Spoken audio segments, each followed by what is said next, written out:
Hey everybody, welcome to another exciting episode of Plastic Adventures. I am Doug with my co-host Steve. We are not together, but we're together. We're together separately. We're together, and we're brothers in toys. We're hanging out. We're talking about stuff. But hey, you know what though? This is a very special episode of our podcast. I don't know if you can call it that anymore, but it's our 30th episode. We've been doing this for 30. We've done 30 now. Who'd have thought? I'm sorry, I didn't get you an anniversary present. I'm sorry. Oh, darn it. Oh, look at this bowling ball that says Steve on it. I got that for you. It's our 30th episode. Woo! Actually, I did get you something, so don't worry about it. For our show and tell, hey, I got you something too. Yeah. But so everybody, hey, thanks for joining us for our 30th episode. There are no bells and whistles. You're just going to get the same old crap that we do every week. Exactly. That's right. Nothing special. It works. Don't break the formula. It works. That's right. Well, it works for us. I don't know if it works for anybody else, but yeah, we're just going to keep doing what we do. That's right. And like all 6 of you watching, you're going to love every second of it. You're going to love it. We got some good stuff. You know what? 60% of the time, we work every time. What about the other 40%? We don't work at all. We fail. Yeah, we were just talking before the podcast. There's lots that's been going on. You want to kick us off with some news over on your side there? There's what was it? Did we do one? We did one. We didn't do one last week. We skipped last week. So this is another 2 week. No. Yeah, these doggone grown-up lives, man. These grown-up lives, they kill us. I know, work. But in between work, we get to focus on toys and check on toy news out there. And I'll go back a ways. Because we got some. Well, I would like to say that I did create a supplemental video of plastic bits, and I missed out on like 1.5 minutes of audio because I couldn't figure video editor out. So I intro it, and then it's just like 2 panels where a bunch of words should have been, and then you finally get to see what I talked about. So I'm gonna own that. Steve, the amateur video putter together plastic bit guy. Boy, that's tough. Because you sit there for like 2 minutes while there's nothing, and then suddenly my voice comes in. And but hey, I got some BSG love out there, and I'm old, so I don't like computer very good. It's okay. We got an updated one. I need to fix it, but it's okay. It's good. I love doing our plastic. I need to do more plastic bits. Oh, heck yeah, man. You got some cool stuff there that you should be showing off. I do. And, and like you talked about, our adult life, our adulting gets in the way. So I just need to find time to just make a 5-minute, real quick video on some of that cool stuff that I got. But anyway, speaking of cool stuff, cool news. So I'll go back a ways. And I'm sure I've missed all kinds, but I'm just covering the ones that I think were interesting. So in G.I. Joe news, Steve's gone. We are having technical difficulties. Can you hear me? I can hear you. I bumped my USB cord that comes off of the camera. I'm gonna flip us over and hopefully. Oh man, I suddenly got way more attractive now that the camera's off. And you just got done talking about how your computing abilities just are stellar. Oh yeah, it's pretty rough. Let's see here. I'll tell you what, we'll take our first commercial break.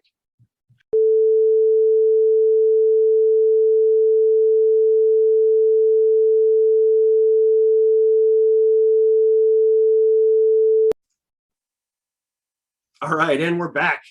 Yeah. We have returned, yes. Steve's camera difficulties have been fixed, and we're ready to go with our news. Okay, so as I was going to say, in G.I. Joe, scooting away from the desk. Yeah. Don't touch any wires. Don't touch any keys. All right. Okay, G.I. Joe news. Up for pre-order, and I was able to grab one. I heard some people were having problems with this one, but they're releasing a Stinger for the retro O-ring line. That's a good opportunity for me because I do have one, but it's not complete. So I'm looking forward to getting a complete Stinger in my collection. Comes with the driver. And this one won't be, hopefully won't be so easily sun damaged as all of the Stinger drivers usually are. Those ones are usually pretty hard to find that are minty gray. Yeah, they're all yellowed pretty bad. Yeah. I got a bone to pick with Hasbro on this one. Uh-oh. I mean, this thing lasted what, like 10 minutes? You know, I was glad I was able to get one. Yeah, it was rough, man. That was like an instant sellout. I would have bought one for $33. You get the figure inside, you get the Stinger. I mean, that's almost like I did try to get two. Pricing. It was the same thing that happened to me with Wondar. I tried to get two, and I put two in the quantity, and it only let me do one. Well, it's okay. A valiant effort was made, and if it's anything like the other O-rings, it will become available, even if the pre-order sells out. You know, like that Snake Eyes and Storm Shadow 2-pack. I hopped all over that, hoping that it wouldn't be a sellout when we went on that one. And it did come back later, and it became available. So hopefully that's going to be the story with the Stinger, because I would love to have one of those. Well, it's like top to bottom, like one of the best retro releases that we've seen so far. Oh, absolutely. And the most exciting thing about this one is not the fact that it's the Stinger, but it's the fact that it's the mold of the Vamp. And I'm hoping that a Vamp is right around the corner, right? It's a little odd that they led with the Stinger, but they have the mold for it. So I'm betting a Vamp is just right behind it. It has to be. Well, dude, I'm just glad that it's not another Striker or his Tell me about it. Yeah. Hasbro is in love with that Striker mold, and I don't know why.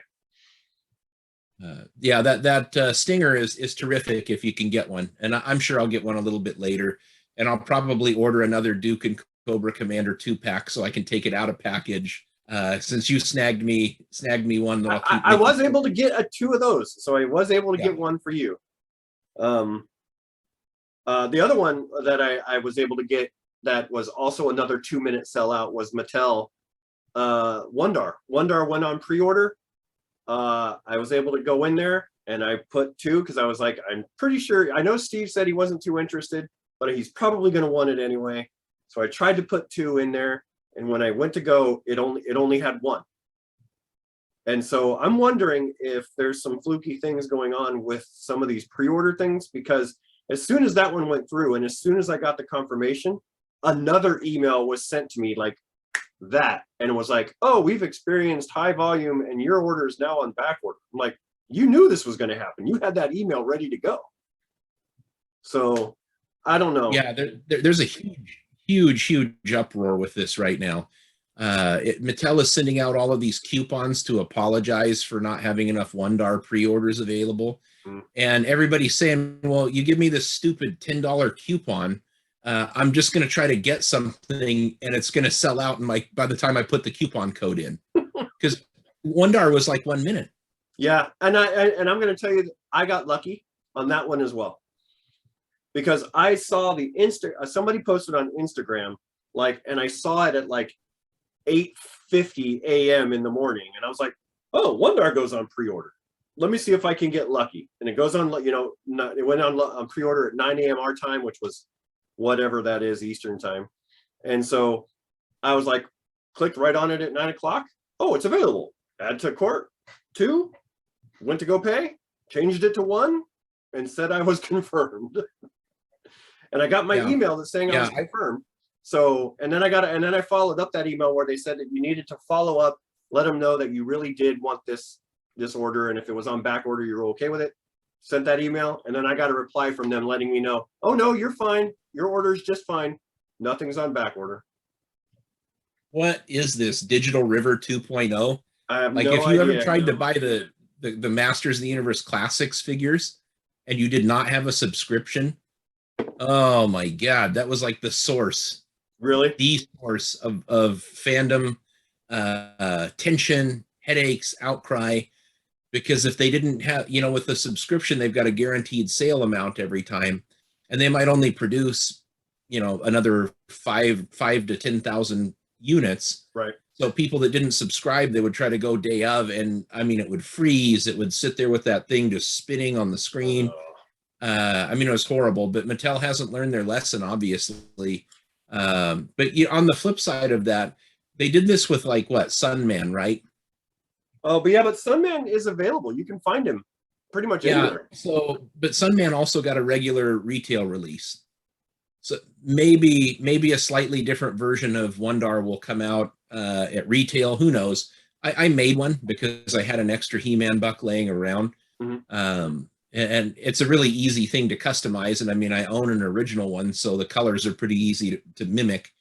But that was really disappointing. It's cool that it was out there, but it's super disappointing for all the fans that wanted one. Same thing with the Vamp or the Stinger. Yeah. Well, either way, I made an invite to you that, if you really want the Wondar, it doesn't matter who it goes to. I just was amazed that I was actually even able to do something like the pre-order and get it confirmed. So if it goes to one of us, I'm happy. Yeah, I appreciate it. I'm not too burned up about it. And if it comes available again, I'll probably order it. But I had that custom one that I made. So I'm totally okay with that too. But thanks for offering to help a brother out there, especially in this tumultuous toy world that we live in, where after all these times, after all of Hasbro's problems and all of Target's problems with their pre-orders, they still haven't fixed it. Not at all. Not at all. Right. All right. Well, anyway, that was that news for the Stinger. I'm anxious to get one in hand just so I can see how good it is. Let's see. There was some Transformer news. So I don't know, I don't think you're a big fan of Shattered Glass. I've never really got a good vibe from you on Shattered Glass. But that's because by and large I think it's stupid. But I'm like one of the few Transformers fans out there that, almost every Shattered Glass figure I see, it's like either neon green, purple, and black, or it's red, white, and like some kind of blue accents on it. It's wholly uninteresting to me. No, I get that. And for the most part, I will agree with you. I'm not really interested in Shattered Glass either. And in fact, I'm not even interested in the one that they announced. But I am interested in ones like with the Ultra Magnus that's coming out. Hopefully we'll see that. Yeah, because those make sense. That makes sense, doing a Diaclone kind of take on it. Yeah. I don't need another excuse to buy the same Optimus Prime again with another repaint. Now, that's not to say that I don't like the idea of some sort of like alternate universe version. Like Nemesis Prime, I thought was a great concept. A black Optimus Prime that went bad, but this whole like, what if the good guys were bad and the bad guys were good? Dude, he's like red, gray, and blue. Right. He already looks like an Autobot. He's like the least Decepticon. So you know what I mean? And that's how you could tell Starscream's a little different, and he cares, because all the other Decepticons are like dark blues, purples, and grays and everything. And here's this flamboyant red, blue, and gray jet. Yeah. Yep. Well, for Shattered Glass news, they are releasing it's a retake on the Wheeljack mold. It's called a Slicer. He's called Slicer. He's a Decepticon, and he's being put with so another. He must be like the evil doctor. Yeah, kind of, sort of. He's got a weird looking head, and he comes with another Autobot, kind of like a parts former companion, right? He comes with one of those, and so this guy comes apart. Weaponizer, So yeah, I mean, there's that. Which he's kind of cool looking, but like you said, it's not one that I have to just jump up and go out and get. They're neither here nor there for me, but I know how they are with other people. So, and they like them a lot. So I hope somebody out there gets one. Let's see. Okay, so have you heard of the Transformer mashup? If it's your thing, that's fine. Yeah. I mean, toy collectors all have their things that they love to collect, and not everybody collects the same things all the time. So it's fine to have all those differing lines that people like to collect. It keeps things going, right? It keeps things fresh. And as long as people are buying Transformers in one way or another, then that just means it just keeps going. So I'm all for it. More toys for me. That's right. Eventually they're going to come on something that we like, and we'll get it. But anyway, I was going to say, so in Transformers, have you heard of the new mashups that they're doing? Yeah. Yeah. Okay, so one of them I'm actually kind of interested in. The rest of them, not so much, but we'll talk about them. So the one that I'm interested in is the Tonkinator. It's basically Devastator in yellow, right? So I actually kind of like that idea because Devastator was initially released in Japan in yellow. And he was a good guy. So this one kind of makes me feel like it's a callback to those original colors, those original Diaclone stuff that I like a lot. So that's why Tonkinator kind of hits with me. Yeah, those are sold out on pre-order also, by the way. I know. And it's the same colors that all the Devastator KOs came out in. Big Lots used to get these knockoffs of Devastator, and one of them was a black and yellow version of Devastator, and that's exactly what it reminds me of. Plus, I think this thing was like $120. Oh, it's not worth that. Not to me. No, they weren't worth like $80 when they were at Walmart in the classic colors. Yeah. No, that was the one of the classics that I actually missed. I didn't grab those ones. And I'm not too beat up about it. Well, I know what's coming next, and this hurts my soul worse than Devastator. In the vein of these collaborative mashups that Hasbro is doing with these other properties, they decided to do a Street Fighter 2 mashup with Optimus Prime versus Megatron, where the head is Optimus and the body is Megatron, and they're turned into a jet. I don't know. I'm not interested in that one at all. You know what I have to say about that?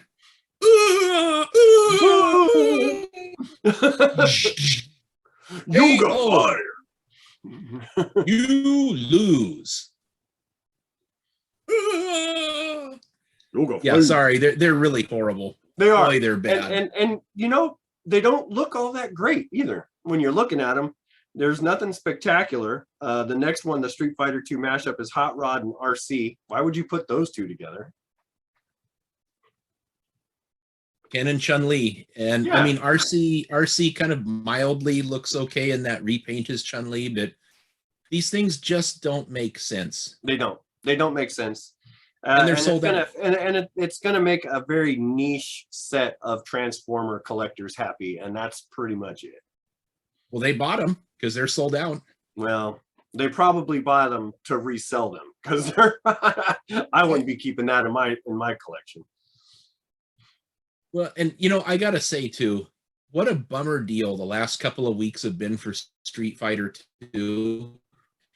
We get those Ninja Turtle and Street Fighter crossovers, and you get to see better pictures, and they suck. They're so bad. They look like the cartoon from USA where they were all disproportional or crappy. Yeah. They're so piss poor.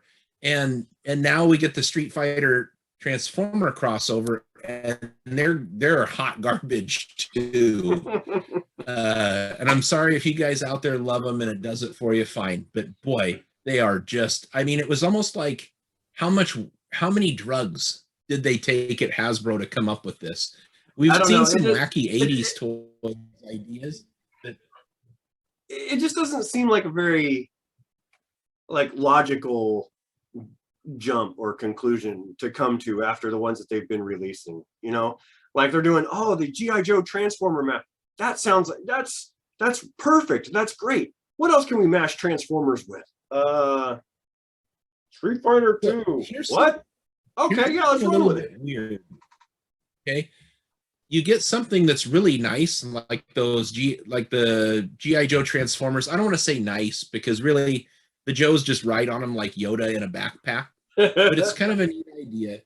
And then you get something that's just repaints of Transformers figures that are like double the price, Yeah, and they are god awful repaints to I look like people. Boy, I mean, I haven't seen such a bad idea since like Animorphs. Oh gosh, Animorphs. Yeah, you know what I'm talking about. Those are horrible, ugly looking things.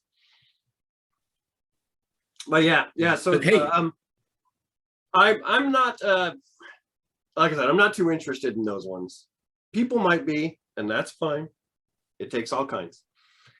One of the other ones that came out was the Transformers Legacy. So it's basically a black Skids. It's a black version of Skids. Oh yeah. Mm-hmm. So which that kind of does interest me because again, it's in vein with the Diaclone colors, and I love these Diaclone throwbacks that they're doing. So and Skids is I love the Legacy Skids. That is one of the best new figures to come out. I mean, they're all really good, but I really like that Skids mold. Really good. And so they're giving us a black Diaclone version of it, and I'm gonna eat it up. So I like that one a lot. Yeah. Did you happen to see the it's called Velocitron 500. It's like this racing series, right? That's going to be Target exclusive Transformers. Did you see Cosmos? I did not. Oh, he's awesome. I gotta look that one up. Such a good figure. A little out of scale, so he doesn't fit. He fits with the new, you know how they're passing off like Bumblebee and Cliff Jumper as Voyager scale figures now, you know, the $20 price point. Yeah. He fits in that line with like Huffer and Pipes and Bumblebee and Cliff Jumper. What was it? Oh, and Warpath. And yeah. So he fits really good. I mean, he's scaled, but I mean, he is like the flying saucer with the top hat coming off. It's not I need to look it up. I have not seen it. Yeah, it's not some sleek flying saucer. He just looks like a hat, like in the cartoon. Is he the right colors? Great. Is he green? Oh yeah. Okay, cool. Yeah. Yeah, you should look it up when you get a second. I'm gonna look it up. I got a total kick out of that figure. He's great. His flying saucer mode looks so wonky, just like the cartoon. But these are going to be Target exclusive ones, right? Yeah. It's this. It's called like Velocitron 500 or something. It's all Velocitron racing. Speedia 500. Yeah, and there is also something interesting, a listing that has popped up, and what they're kind of toying with this idea of in the Legacy series, different worlds combining, right, or like worlds colliding. So they have a pack coming out. The name that interested me was a crossover to GoBots. And it looks like they're going to be bringing us some kind of a repaint or retool as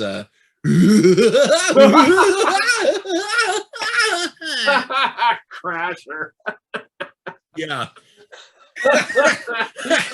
Oh like, gosh, the robot with makeup. That laugh still haunts me. Oh my gosh. Well, we'll see what that one looks like. Well, I hope it's as good as the Street Fighter ones.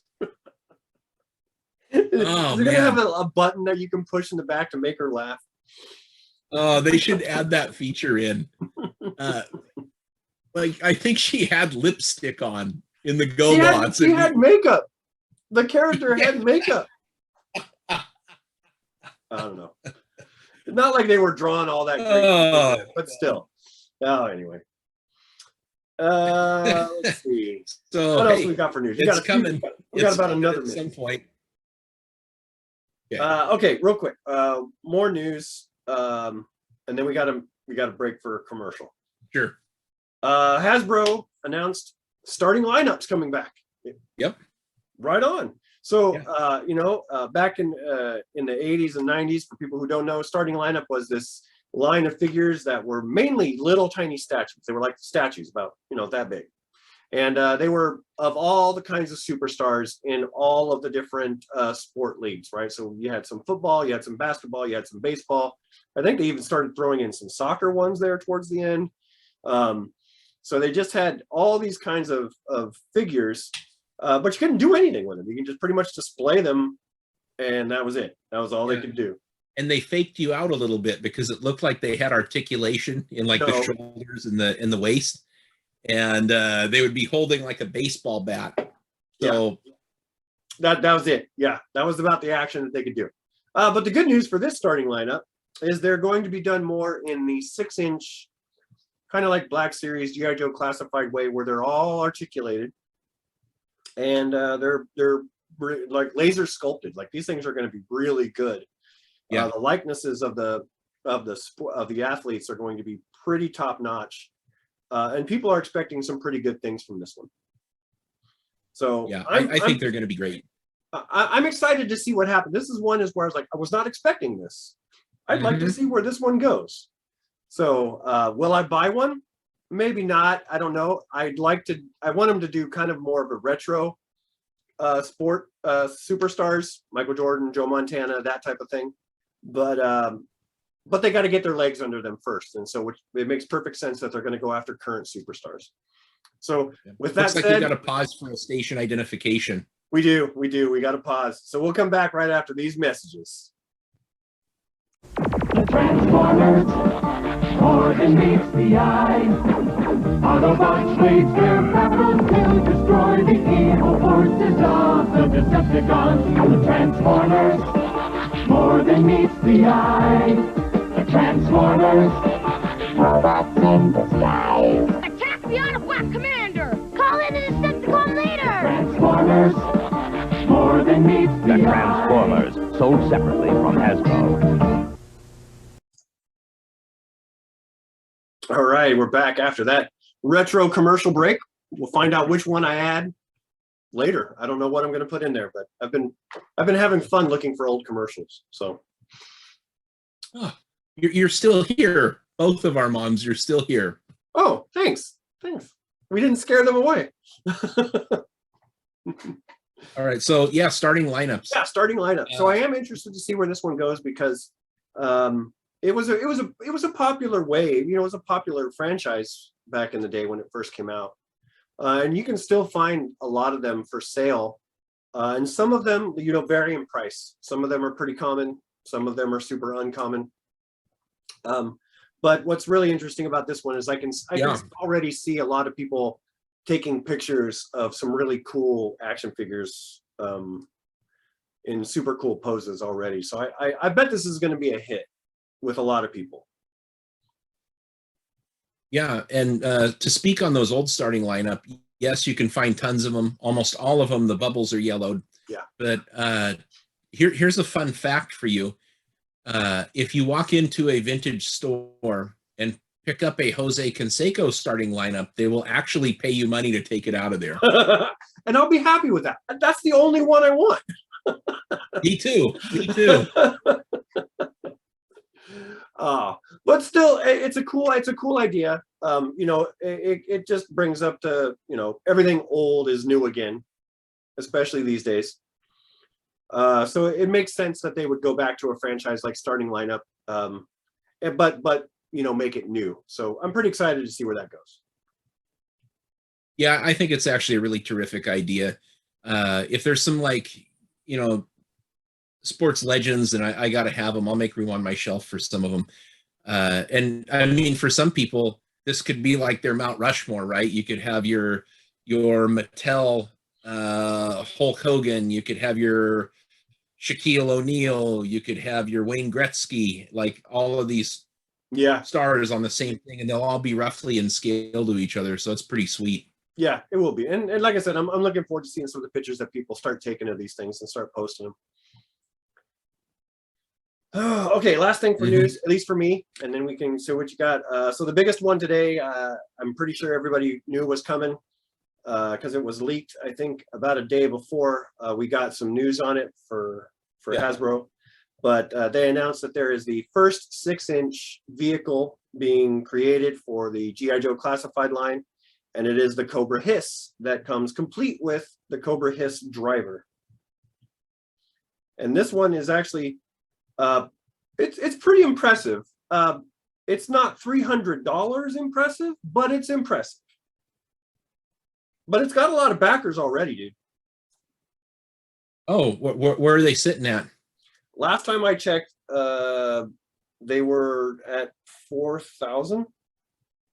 Wow, halfway there. Yeah. Yeah, there's a stretch goal where if they get this thing funded with 8,000 backers by like next Wednesday, you're going to get a repainted version of the driver that Ron Rudat picked the colors out for. Oh, cool. And you're going to get to vote on the color scheme. So it was a really neat way to involve Ron, who had a huge influence on the original line. He designed like 170 figures or something from the original Joe. So I mean, he's just perfect.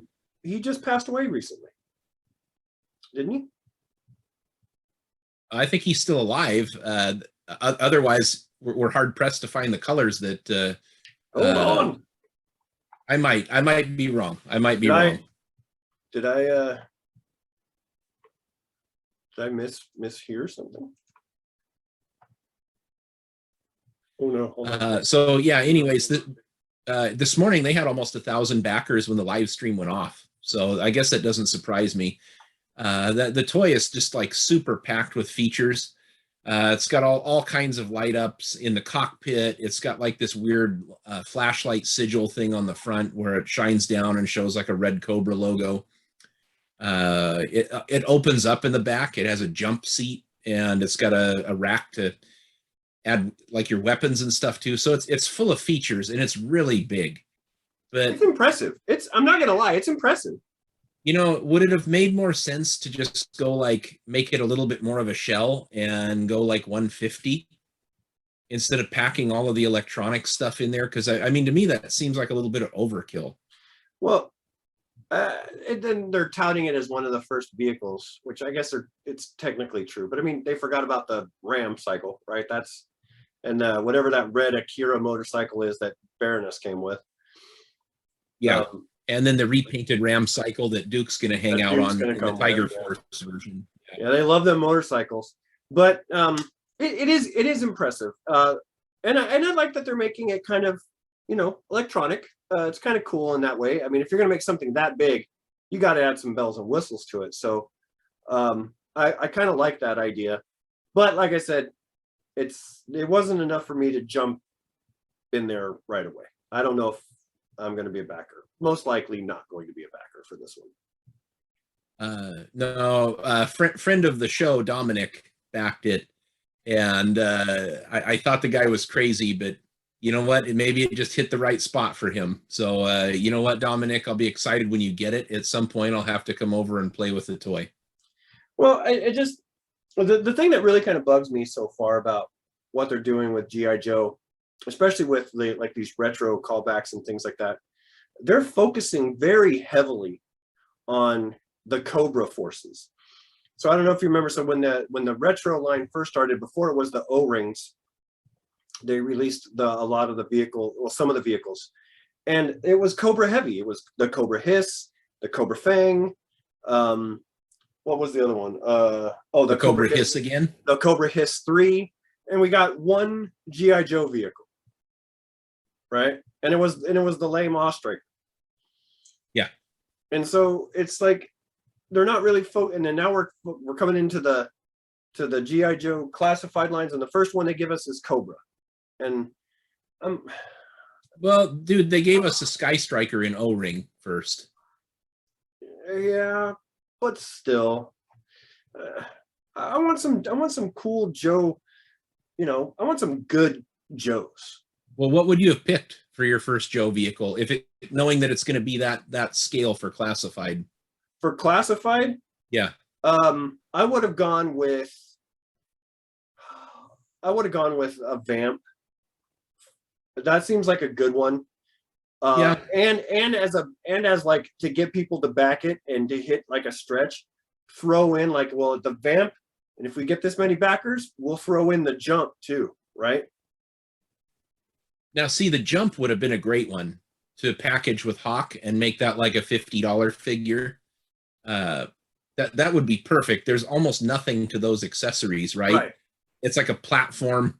It's the jetpack that would like burn your legs off. Yeah, exactly. Well, that's what I'm saying. So I would make a, the vamp would have been my first real good backer one, and then throw in the jump as the enticement. Like if we hit our numbers, then here's the jump as well, which I think would have been cool. And I may have jumped on that one. If it was the vamp, I probably would have gone. Things. I'm sorry, what? I said maybe not the jump, but maybe one of those little pull along things. The little deals that were like on two wheels and they were meant to actually hook onto the vehicles. Yeah, absolutely, like the whirlwind or the MMS or something like that, right? Yeah. Yep. Yeah. Yeah. But if it had been the vamp, like I was saying, I probably would have jumped on that one then. I probably would have been able to convince myself that was something that I needed. And but the hiss was not one that was up there on the need list. So for $3 bills? No. No, I can't. Yeah, I can't do that either. I would cool, rather though. that they just. It does, but I would, for me personally, rather than $300 for a toy the size of a football, I would have rather they just did it old school and it was just a shell with some updated details and stuff on it. But sure, I get it. I get it. I feel like 300 prices that out of range for a lot of the collectors out there. I mean, all these prices are going up. If that was sitting on the shelf at a store, that would go on clearance in like a month when none of the units sold. Because nobody would be buying them for $300. No. In fact, the only people who may be buying them for $300 would be the scalpers trying to buy them and turn them around for $500. Yeah. And in which case, we're still not buying. Yeah, exactly. So that was my news. What do you got? Well, I have a little bit of G.I. Joe classified news to dovetail off of what we were just talking about. Some images have leaked of classified Serpentor. He's not in a painted state yet. These are like the how you get the prototypes in the weird colors. So we're seeing parts of his sculpt, and it's looking pretty cool. I'm not like a huge Serpentor guy, but I am a huge Serpentor guy. I like Serpentor. I guess he's no more insane than the Cobra Commander, but kind of neat. I mean, that might be one of these $50 things with his little air chariot. That would be cool. Yeah, so we got images of that. I did want to talk about a couple other things. I think we had mentioned page punchers not too long ago, and what this is the McFarlane scaled down. They're 3 3/4 inch versions of Batman, Superman, the Flash, and Black Adam, and they come with a comic book. So cool. When you see them in the store, there's going to be this wing display thing, side stack. They're not like right on the shelf next to the other toys, but I saw them at our local Target, and they're $10, and I'm a bit disappointed with them. Really? They shrunk the figures way down. I mean, I would have preferred that they keep them in like 4-inch scale, and they would have scaled out appropriate to like the Marvel retros. I think that would have been really, really sweet. But I mean, the paint apps are so scant on some of them. Superman just has pure blue legs. They didn't even paint his boots. So cool. it looks a little weird. I'm really disappointed with them. I was hoping that they would be better. But they're making it out there, so you can find them on the shelves. And another thing from McFarlane, and this is weird, right? Because McFarlane makes like the best superhero toys right now. McFarlane and NECA, they destroy. Dude, their toys are so awesome right now. But McFarlane's doing a throwback to superpowers. Okay, yeah, right. So we had talked about that. What would be really cool? We would love to see superpowers come back to the shelf, or like retro versions of superpowers. Yeah. They're out of scale. They're What do you mean? 5-inch figures. Yeah. And they feature some of the details of the original superpowers, but there's So like bigger versions. they're big and they're not like they're a little bit clunky, but they are so recognizable as not superpowers. And they're on a superpowers card. So I don't get it. I don't get why they went 5-inch scale, because the superpowers figures were 4. And That like with the doesn't make any Superman, sense.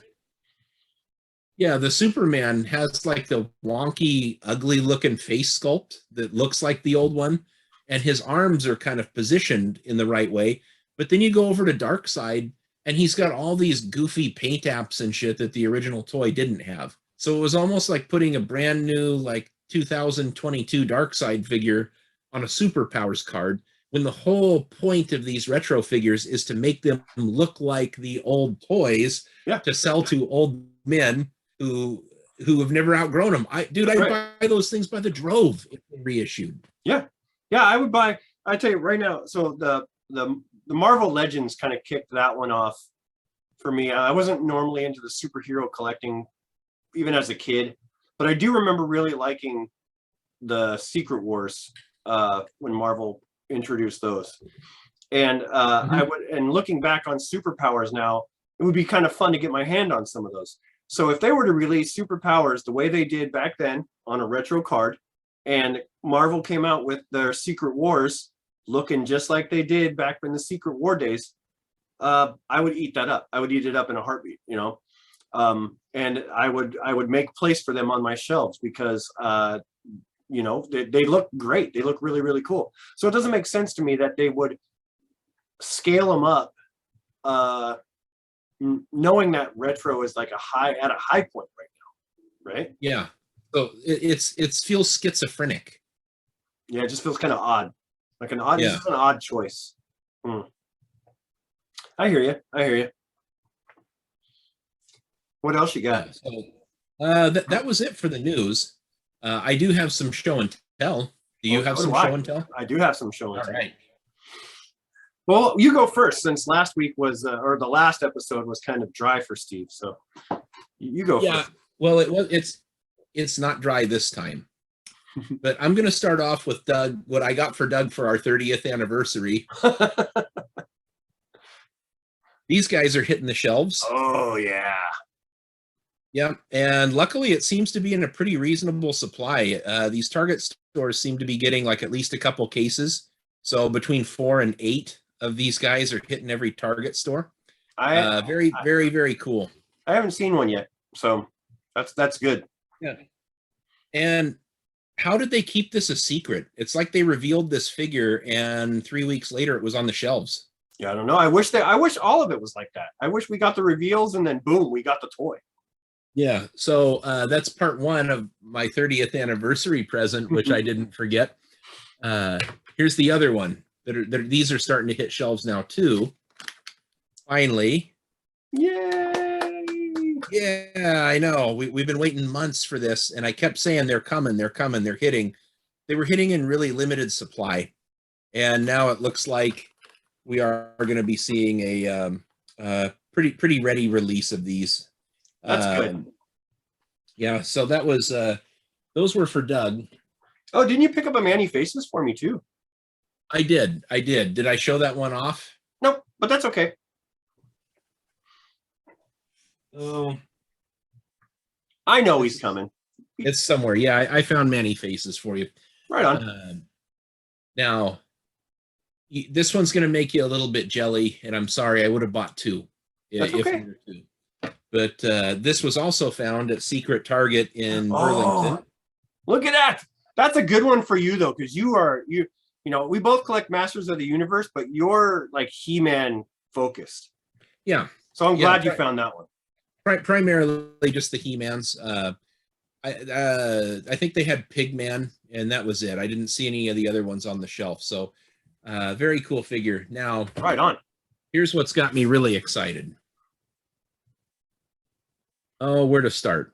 So you picked up one of these for me, and I happened to get one of these for very cheap on eBay for $9.99.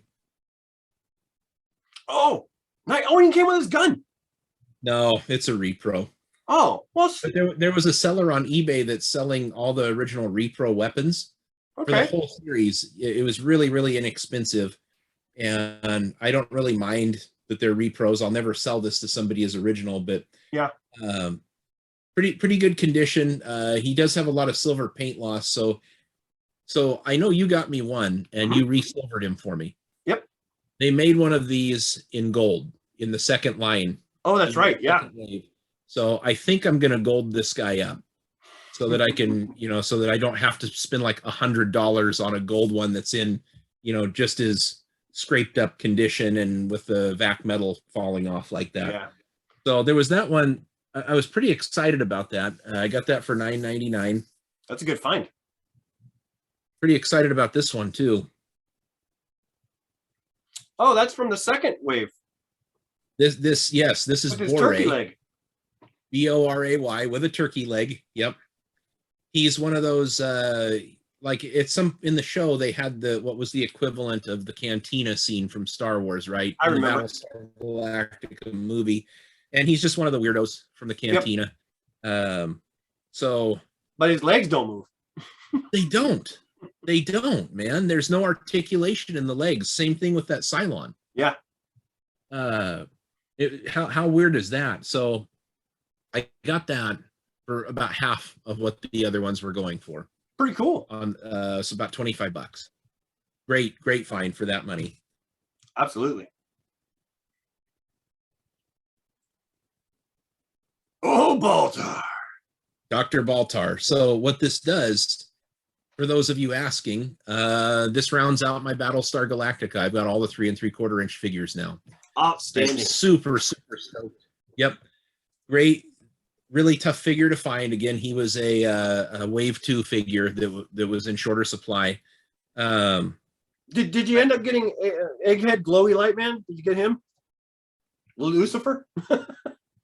Yeah. Okay. I got Dr. Salt Shaker at Xenophobe or Xenophile when we were there last time. That was one of them that I picked up, and that's another really rare one. But I'm not done yet, and this one isn't as cool as those. Those are like difficult to get at reasonable prices and hardly any supply out there. This is something that I picked up off of Etsy, and I kind of touched on the video, the plastic bits about this. We never got. Oh, an Apollo. This is, it's a. That's really cool looking. A 3D print from a resin printer.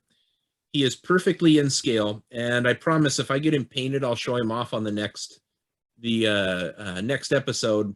But really, it is articulated. You can move the arms and legs, but they're not held in like a regular toy, right? So I see. They're pegged. They're not flared at the end. They don't have a. No, the way that you get around that though is very, very simple. You just glue in some. You gotta offset them, but you put earth magnets in there.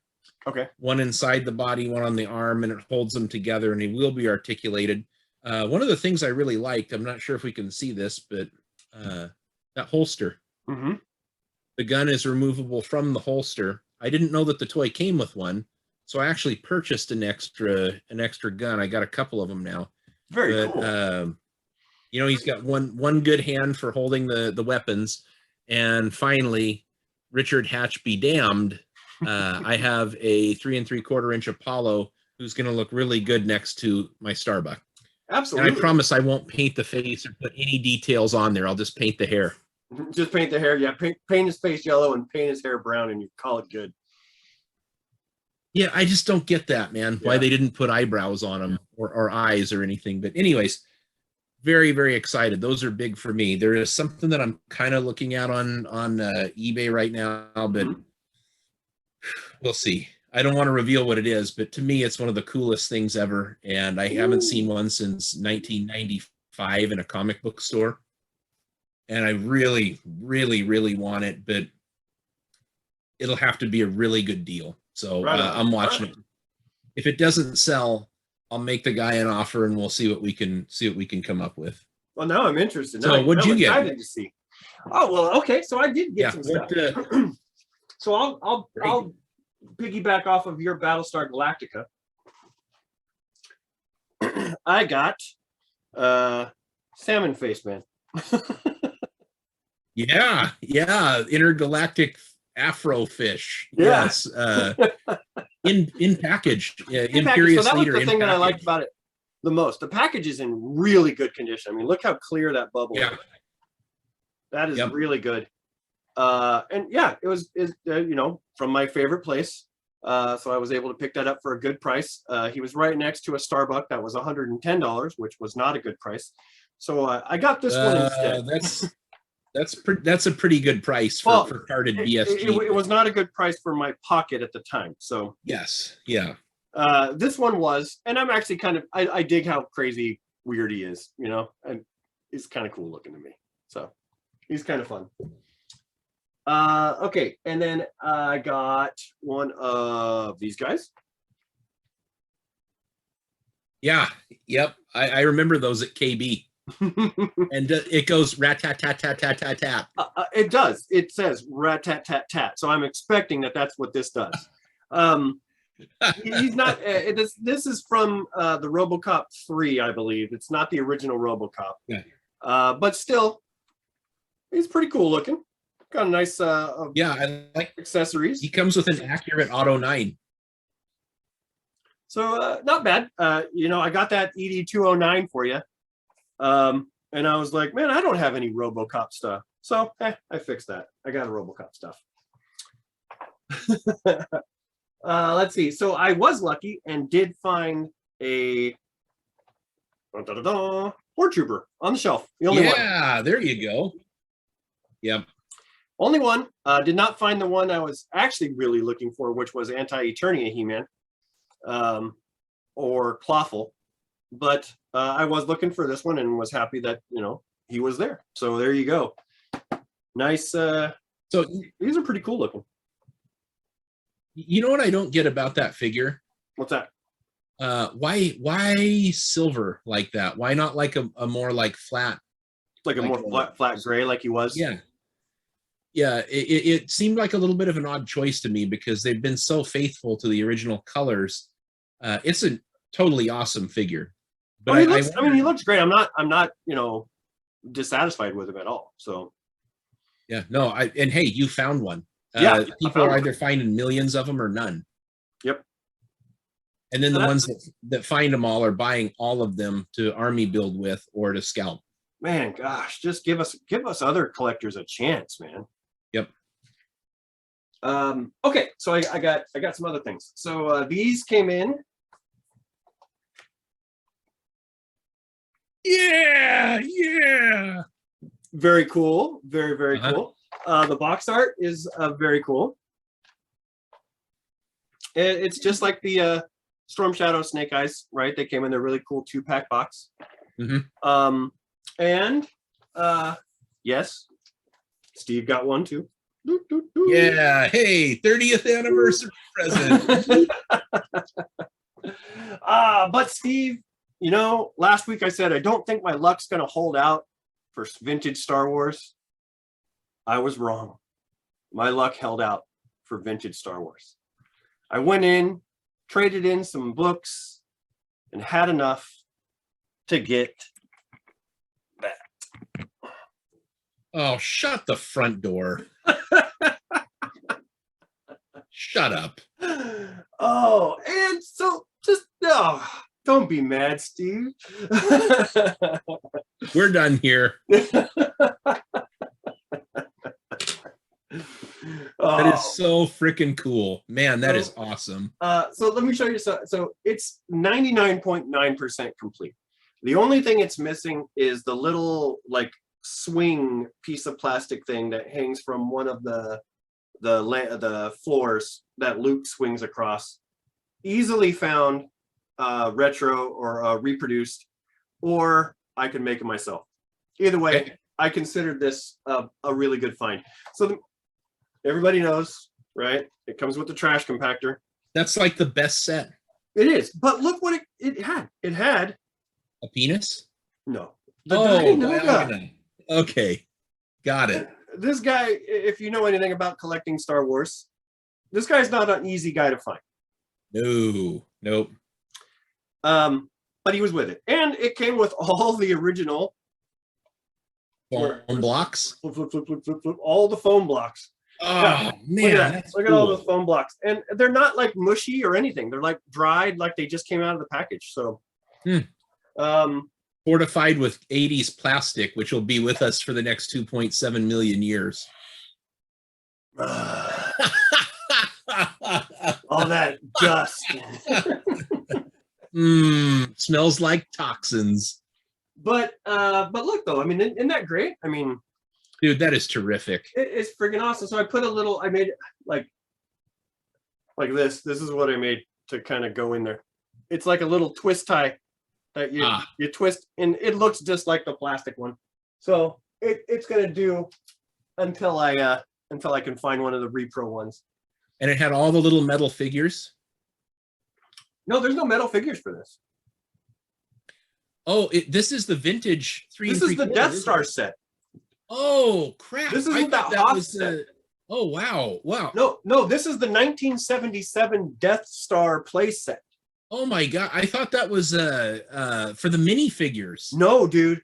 That one, Dude, remember, they messed up on what I bought. I took it back. They were very embarrassed. They didn't, and that was when I got my Battlestar Galactica and my RoboCop. This one I took in, they put out a couple of days before, and I wanted to grab it before anybody else did. And so I took in some books and a bunch of stuff to trade in, and I got this. So this is the 3 3/4 original Death Star playset. Oh my god, dude. Yes, that's what I'm talking about. Crazy. My luck has still held out in this regard. So it's insane. And I hope you get to see it in person when you come to do a flyby by my house. But yeah, it's really cool. It has the Death Star cannon. It's got the cardboard paneling. Wow. Which man, that is nuts, Doug. That is crazy. It really is top notch. There's no discoloration except for maybe a little bit in the panels, but not much. And it goes in line with that retro the Rebel transport that I found from there. All of the Battlestar Galactica vehicles and everything. I mean, just everything has been gold that I have picked up from that spot. So I'm not done with them by any means, not yet. Yeah, that's a very special store. All of you Tri-Cities area people. Wait, never mind.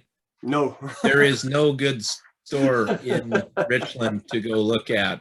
Don't go there. No, actually do go there because those guys are really nice. They always got such great stories to tell. And you're a friend when you first walk in that door, and they treat you really, really nice. So I recommend it to anybody. It's called Xenophile Bibliopole, and it's way off the beaten path. So make sure you Google it. But it's definitely worth the trip there, not just for the toys. They have got thousands and thousands of really good books, like hard to find rare books. Mm-hmm. And everything. So definitely, please, if you're listening, Mom, or whoever the rare other person is, give them a visit. You're not going to be disappointed. Yeah, I agree wholeheartedly. That's such a terrific place. I wish those guys the most success. They're very welcoming and just like you said earlier, great stories, easy to relate to because they're nerds too. Yep. And all kinds of other collectibles in there other than toys and books. It's I mean rare stuff. I swear to God, man, that tin set that they have, that rocket set that's in the case, there's like none of those in existence. So to be able to have seen something like that in person is cool. Yeah. Yep. Yeah. But yeah, it's a really cool place. And like I said, I mean, I have literally every time I go into that store, I strike gold every time. I'm not complaining about my one and only trip in there. It was really, really good. Yeah. I mean, you walked away with some good stuff too. So I'm hoping there are 2 pieces there that I need to save my pennies for now. Now I need to save and hope I can walk in there and grab the one of them you tried to get last time. I'm hoping I can get it this one of these next times. Oh, you better get a good deal. Wouldn't that look I good? mean, like, Wouldn't that look good up there? Come on. well, actually, no, it would look better here in my house. Oh, You got to save some pennies, but it's worth it. I do I got to mean, save some that's- pennies, man. I've got to save my that- pennies. I got to go into saving mode, and hopefully I hope it's still there when I go back. So It's at market price. Yeah. I mean, it's worth it, but I wanted to just buy the box, but you got to buy the whole kit and caboodle. And I got an original one and a really good deal, and I have never regretted it. That's my favorite Star Wars vehicle. So well, I can't I'll tell you what, cross Steve. my fingers. I'll tell you what. If I get it, Steve, I'll say this on air so everybody can hold me accountable. I'll let you have the box. What? If I get it, I'll let you have the box. I'll take it. There you go. Great. Sounds like a deal. If I can pull it off, we'll say the box is yours. Because there's another one in All box right. that I got my eyes on there as well. That would look really good up there. It's a spaceship that everyone knows and loves. Honestly, I've been looking at repro boxes that run about $70 a piece, and they're great. But I mean, it's a pretty penny. So yeah, I'm in penny saving mode. See if I can do that before the end of summer. Yikes! I need to make some commission. And that's all I got. For Okay, show and tell. so- Are we ready? Are we? Oh no, wait. All right. We're like just a few minutes away from our break time, so let's just go ahead and cut to it now, so we have more time to talk. That's right. And when we come back, discussion time. Yeah, we'll hit the topic finally after all that. All right, back in a few minutes. Good and bad sculpts. Yep. Let's do it. Your dungeon master has placed you in a dreadfully precarious position. You're playing the most phenomenal game ever created. Your skin grows cold from your first glimpse of the enormous beast. It's a product of your imagination. Survival depends on a quick, decisive move. Your choices are limited. Stand and fight, or run. Use your lightning bolt. Victory is yours. Win the treasure! TSR Hobbies, Dungeons and Dragons games. Products of your imagination.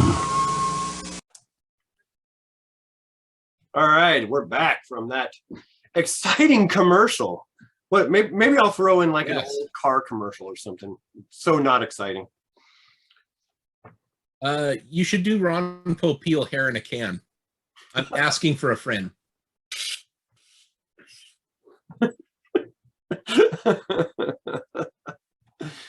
You're gonna need a case, Steve. It's gonna take a while. Remember the what was it? The Floby. You remember that thing? Oh yeah. Yeah. So before we get into our discussion topic, I got a news update. Uh-oh. His Tank's funded. Oh, wow, look at that. They've hit their 8,000 backers and they've unlocked tier 1, which is if you watch the live stream, there's these ports on the side of the tank, and there's like a couple of dual missile launchers now that like plug in from either side of the tank. So we've hit unlock 1. We hit goal. That went live this morning at 8. It's now 7:21 p.m. Pacific So less time. than 12 hours. So in less than 12 hours. Yep. Right on. Hey, good Yeah, for so them. good for you G.I. know? Joe. Good for I'm glad it got back. Me too. Just not with my money. I'm happy Yeah. about that part. Yep. Which means we might see some more retail versions of those since it was so popular. Could be cool. That would be very cool. All right, so the real meat and potatoes of the show today. Decided to talk about, we've talked about all of our favorite toy lines and our favorite this and that and all these things. But I thought it would be kind of fun to talk about what are some of the more interesting design details of some of the figure lines that we used to play with as kids. Things that we thought were pretty interesting. Things that we thought were like, hey, this sculpt was really good, or hey, this sculpt was really wonky, or just kind of out of the blue, hey, this one's actually looks kind of cool, and this one doesn't. So that's kind of where I was hoping the discussion would go. Sure. And I've got some general commentary on certain lines too.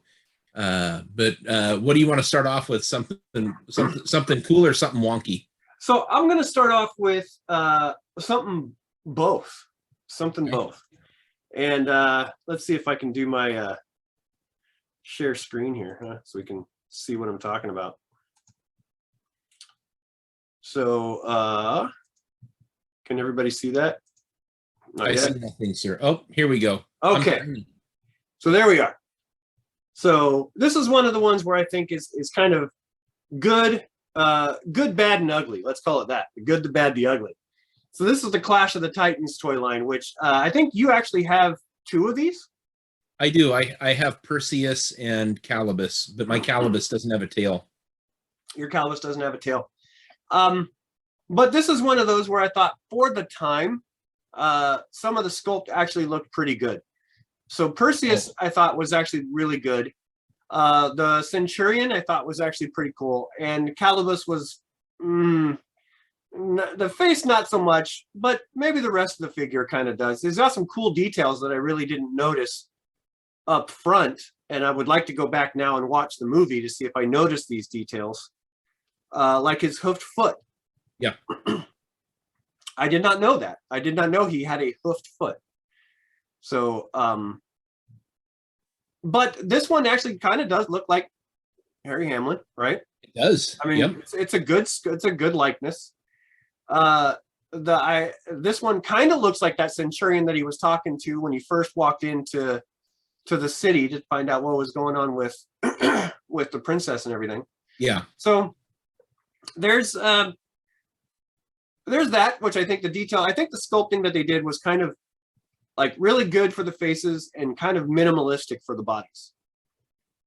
Well, I'll tell you what, I'm going to try and put on my 1982 lens to view this because to be honest with you, look at the volume of paint apps that you get on these figures, particularly on that guy right there. Mm-hmm. Look at all the silver detailing. Look at the painted wrist cuffs, the boots and Calibus, all the sculpted in detail. I want to say that for the time, I think these were some of the absolute better figures for the time. Sure, yeah, and I mean, and I'm not knocking them, like saying that they're completely horrible. I'm just saying that the details on the faces for some seem to have more time taken into them than others.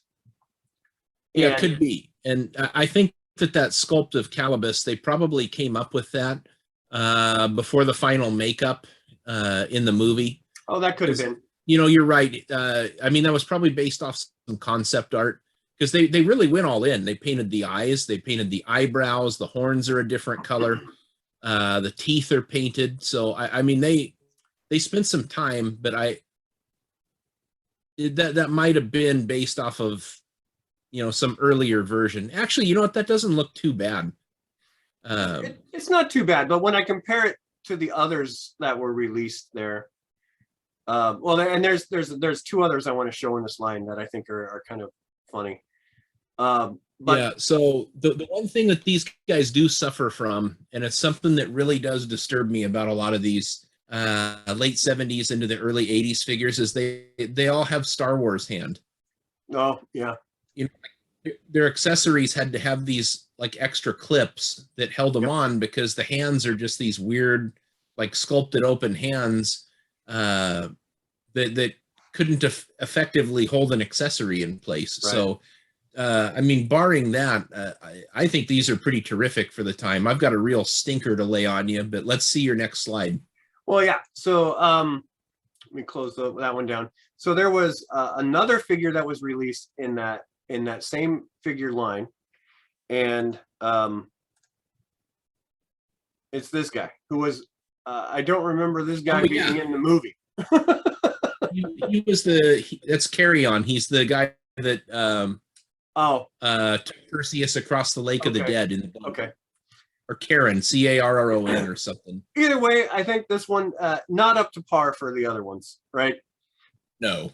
Nope. So I mean, come on. That one was like the paint app is like completely off even. It's just Not even. So I don't know if this one was just like, hey, we need a fourth one to round out the line. Let's just throw something together real quick and call it good. Right? They didn't even throw in Zeus or Poseidon or not even a god, right? They just threw in this guy. Yeah. You know what it was? They already used all of their budget up in the tooling and the paint apps on the other figures. This was just a cheap, like fourth figure that they could put in there to pack out cases of 4 or 8. So that would explain why he has like 3 points of articulation and very minimal paint apps. Very minimal. The budget for the line was most definitely spent on the other figures. I agree, but the next one takes the cake for this Clash of the Titans line. So you need to see this one, and I know you've seen it, but I love it. I absolutely love this one.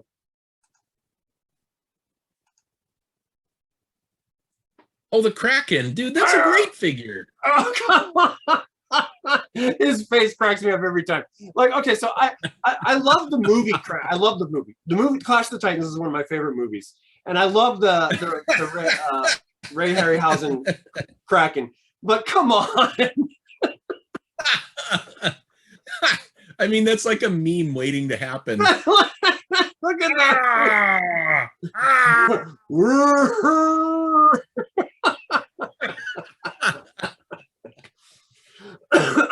Goodness gracious. Anyway, that's one of the ones I'm talking about. Like I don't know if this suffers from bad paint job and the sculpt is actually good. I don't know. I can't really tell because I can't get away from the face.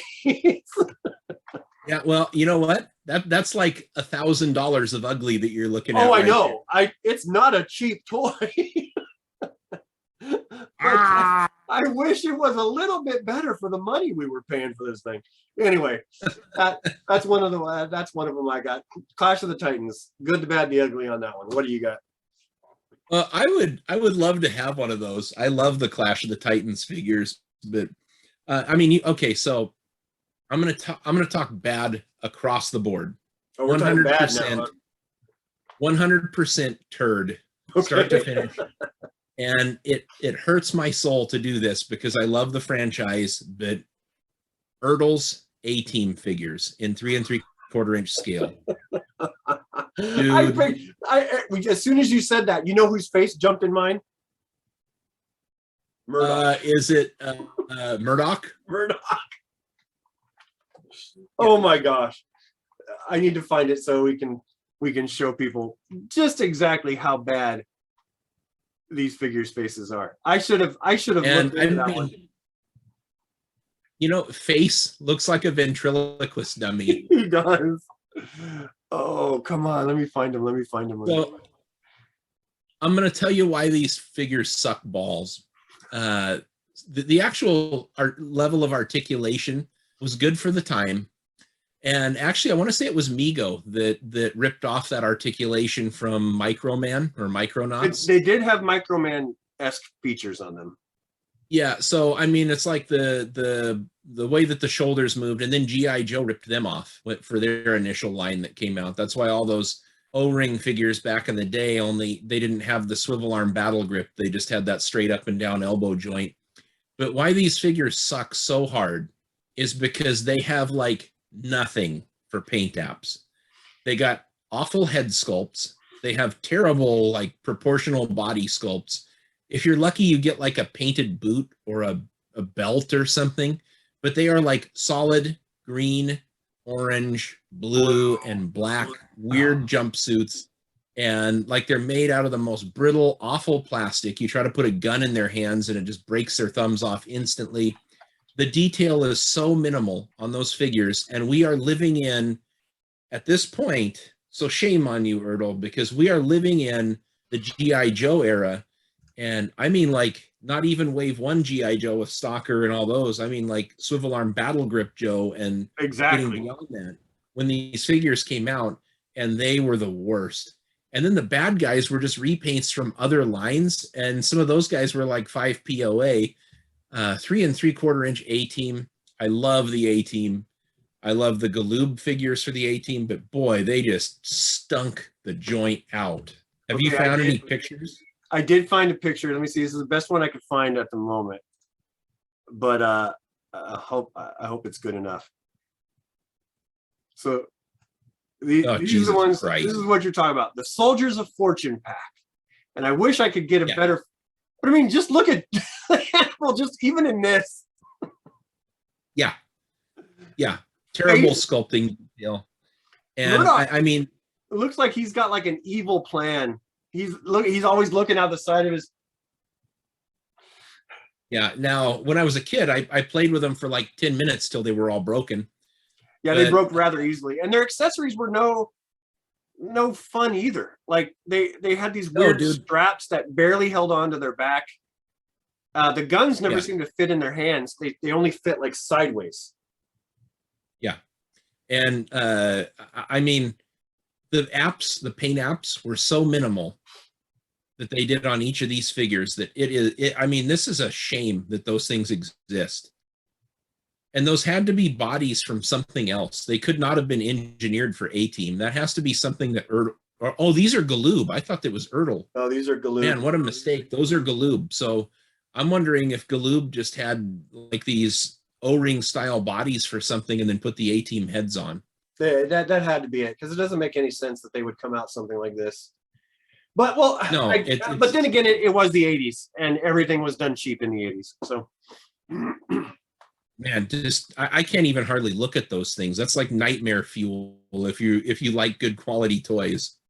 Yeah, I need to find some good high quality pictures of those so people can see their face. But no, that's a good one. That is a crap show all the way across the board for that one. I did not pick that one. I'm glad you did. And it's tough because I love the A-Team, but those are bad figures. I agree. And then the bigger figures were done a little bit better. So that was the smaller figures. So there was the larger 5-inch figures. I like those better. I mean, they came with like backpacks and gear. They had weird like holes in their hands, like they just had like a circle square holes. And the guns had like a circular peg that just went down inside of it. But I mean, they were like decked out. They came with web gear and all kinds of cool stuff, and they looked like their faces and their costumes looked more appropriate to the A-Team. Hannibal looked like Hannibal. Murdoch looked like Murdoch, and they were all around a much better sculpt in regards to detail and what the figures were at that time. It is a letdown, because when you have all your GI Joes and you want your A-Team to interact with your GI Joes, those aren't the jokers the GI Joe is going to deal with. They're going to take one look at those 4 guys and go, "Are we on camera? Are we being punked right now? Is this for real?"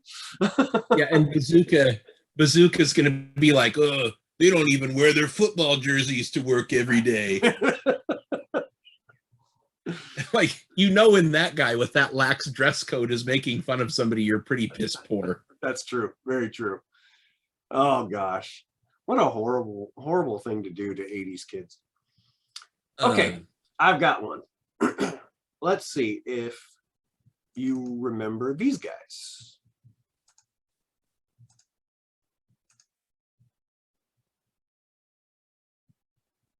You remember Eagle Force? Yes, I do vaguely. Did these guys, didn't they come in multi-packs? They did. They came in single and multi-packs. So what these are, if people don't know, these are like little 2-inch action figures that were made out of die-cast metal. They were die-cast metal with plastic heads. Yeah. And I chose these guys because I actually think that the detail on these guys for the time was actually pretty remarkable. For a 2-inch figure, yeah.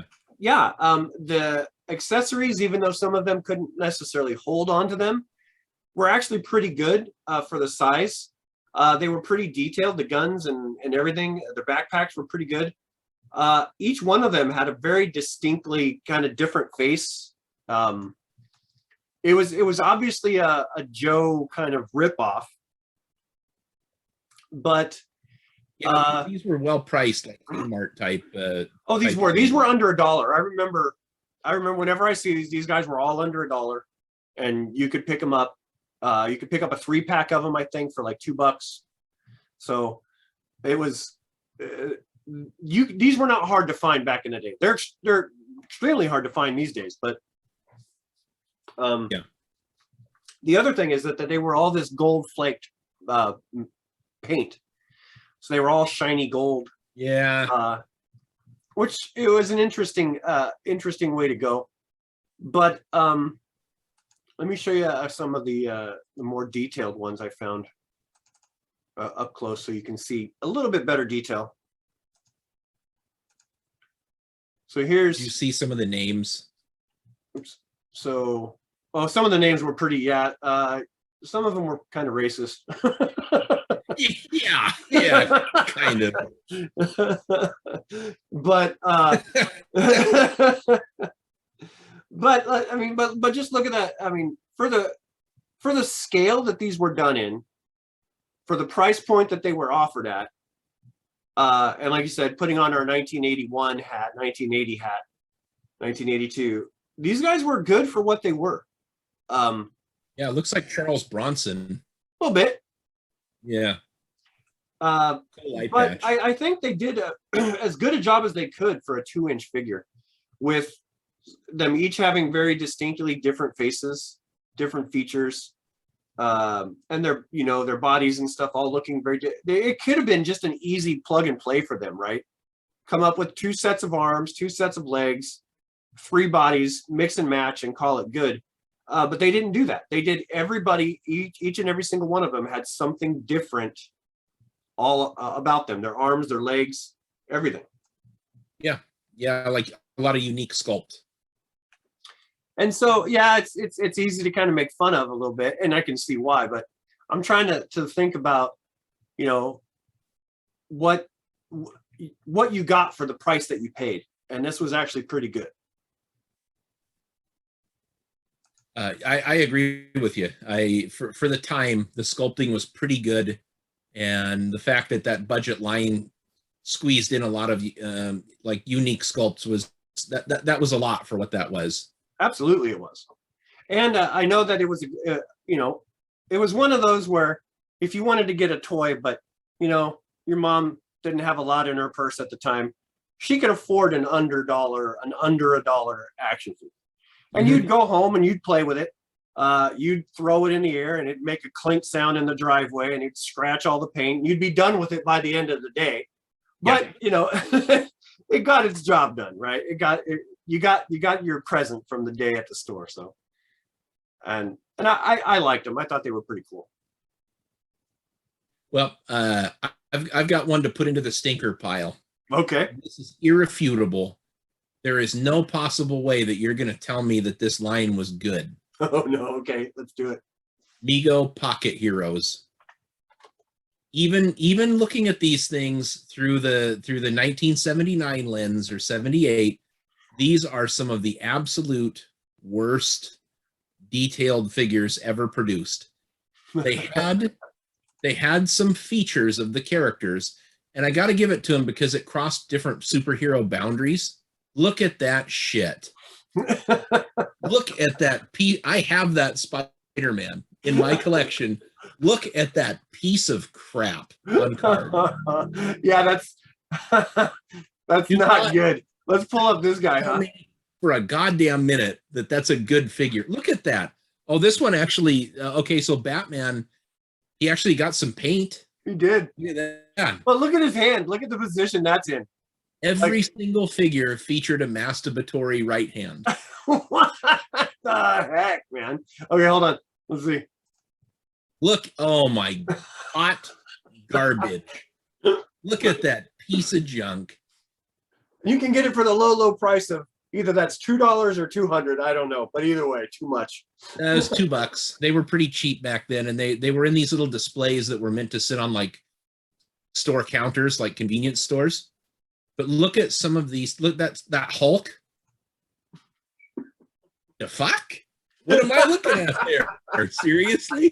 Yeah, that's a stinker, dude. That's a stinker. Oh my God. Every figure has pud pounding action. It's just ridiculous. That is not Kung Fu grip, I promise you. Well, it's a grip, but I don't know if it's more than that. Dude, you go back to that. Look at that Robin. I can't find a good Oh my God, what a piece of junk. Holy crap. Look at their little batarangs. Oh, yeah. Look at how they're holding their batarangs. Oh, hold on, this is even.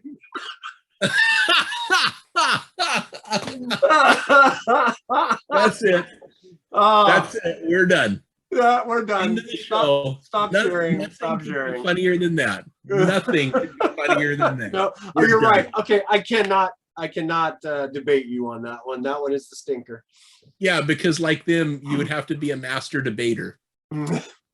Oh, I'm sorry. I'm effing old and I'm a dad. Okay. That's all I got. Oh, those are bad. God, they're bad. All right. I'm going to go into the good category. Thank you. We need a palate cleanser after seeing all of those jerky figures. All right, here we go. This is ones that I actually do like. Yep, that was my number one on the list. Brave Star. Yep. And you can see why. I mean, even though they had some funky ones, but the detail was very high. They did mimic the cartoon very well. Yep. I like Tex Hex. I mean, that face is pretty darn scary. Yeah.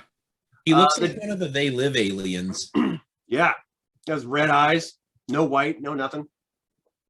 But look at the details on their torsos and their legs, and I mean, that's just outstanding. And their accessories were top notch. Yeah. Web gear articulation, just like 100%. And I put these guys over Spiral Zone. Oh, really? Spiral Zone is terrific figures with cloth outfits and all kinds of similar features to them. But I mean, for the time, the scale, the size, the articulation, the action feature, I mean, time was spent. I want to say these figures were like $7 a piece, something like that at the time. I do remember them being a bit more expensive than the run-of-the-mill action figures. But yeah, this was my number one on my list for what I thought was some of the best detailed figure, the most packed into what you could get. And yeah, absolutely. Let me share some more of these ones, and I'll show you, show you why. Oh man, I want a 30-30 so bad. Well, look at that. I mean, what kid wouldn't want to play with that? Yeah. That's outstanding. And I think, is my next one? Yeah, look at that. Yeah. Yep. I love 30-30. It was one of my favorite characters from the cartoon. I love that he was like a transformer and a pet. So this is like, what if Battle Cat actually could do something and wasn't like a reissued Big Jim Tiger? Yeah. But I mean, again, and since we're talking about detail, I mean, look at the detail. I mean, he kind of, and not exactly like the cartoon. The cartoon 30-30 was a little bit different than this one. But still the detail is there. And it looks remarkable. The guns, look at the detail on those guns. Yeah, look at all those elbow and wrist joints and everything. Those look cool as hell. Yeah. I mean, it's, when you put him in horse mode, I mean, look at that. I mean, it's such a cool idea. And the detail for both of them, it's just top notch. And, any collector would want this on their shelf, and it would be a centerpiece to their collection. Yeah. Yep. And I mean, these figures, what you get out of them for the money. I mean, for me, I almost, this is a hard one, right? Because the only other thing that's out there at this point in time that is so versatile is G.I. Joe. Yeah. And G.I. Joe, you want to talk the opposite of A-Team with the paint apps and the accessories. G.I. Joe killed. Oh, it did. But, I think that, for twice a Joe money, for the price of 2 G.I. Joes, what you got out of Brave Star is just top notch. I mean, they were so good. So good. Absolutely. Yeah. And, and Brave Star itself was a fascinating toy line. They really tried to work in playable gimmicks as much as they could, because gimmicks was a big thing in the 80s. Every toy line had to have something that set itself apart. But, Brave Star had the quick draw action. Yep. It had a lot of great accessories. And then it also had, there was a light gun that you could buy that was life size, quote unquote life size. Yeah. And you could interact with the TV on it with it as well, which is kind of something that Captain Power did down the line as well. And it had a cool name. I think it was called the Neutralaser. Ooh, that's kind of cool, actually. Yeah, it's pretty sweet, man. So yeah, I love Bravestar. I think that's one of the best action figures of the 80s, far and away. And I mean, you ended up actually getting, I think, better articulation than G.I. Joe. Yeah. You had some movement that were up there in the upper forearm. You did not get, I don't believe you got waist movement on them, but that's okay because the range of movement on the legs, that made up for everything that you would need for posing. So those are like super high on my list as one of the absolute best. Yeah, Bravestar is a great toy line. I'd like to see it make a resurgence. I think it would actually be pretty cool, especially in today's climate. I think Bravestar would be a really big hit, actually. Yeah, I think it could be done in some kind of a space western fashion, just like it was, but maybe they're not stuck on the planet. Maybe it hops around a little bit. It took like Western and Masters of the Universe and kind of smushed them up together, which was really cool. Really, really cool. Yeah, it would be cool to see something happen for Bravestar these days, but I don't know.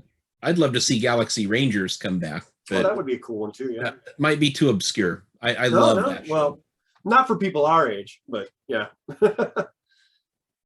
All right, what do you got on your list? Is it another stinker? No, it's just I took a little exception to this. And I mean, I can literally point out to what I just bought, right? Okay, yep. Turkey leg man, got it. Colored plastic, paint app. That's it. And we're done. Yeah, that's it.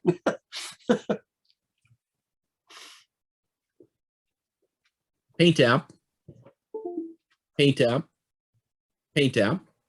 You're done. And we're done. Yep.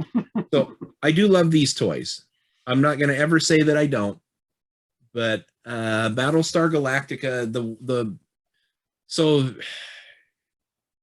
Mattel jumped on these things, knowing, I mean, you had Star Wars, which was a mega hit, and Mattel is just kicking themselves for not coming in on Star Wars. Right.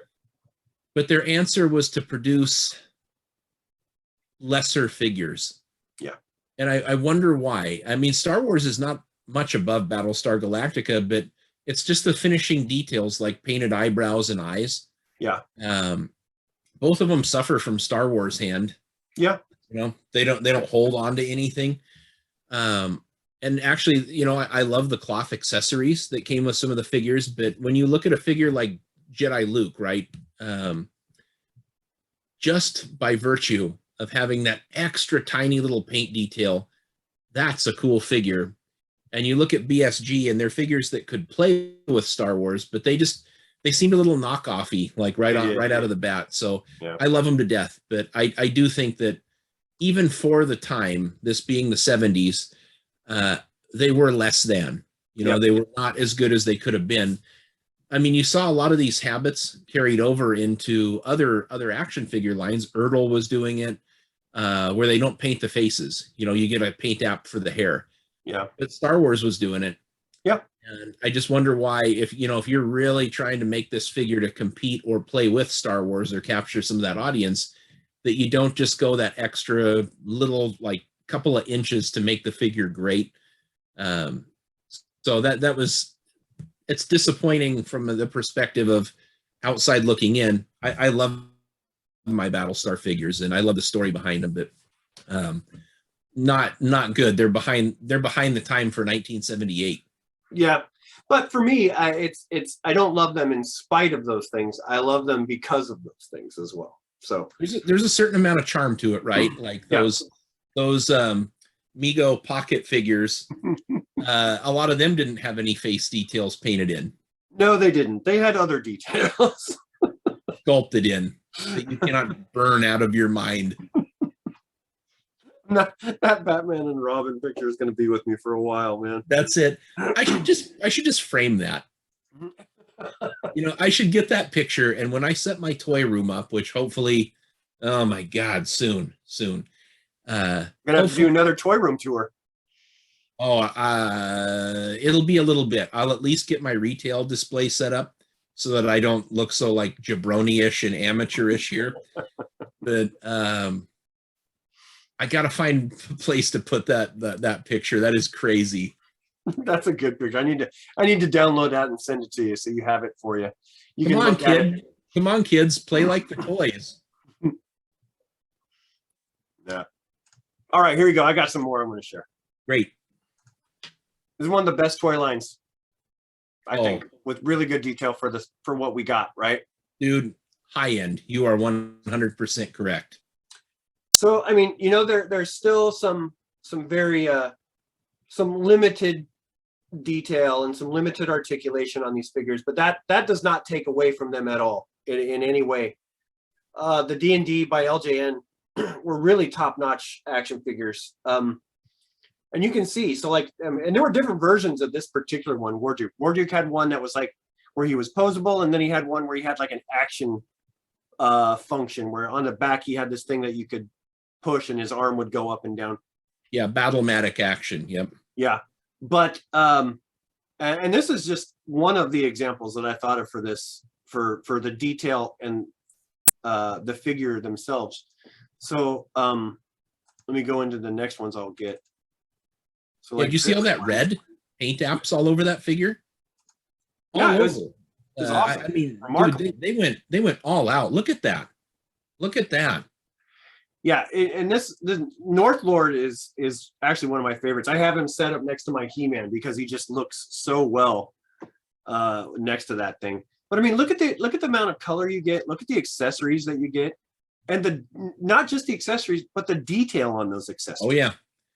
The sword, I don't know if you can, I can get mine and pull it down, but the sword actually has runes engraved in the blade.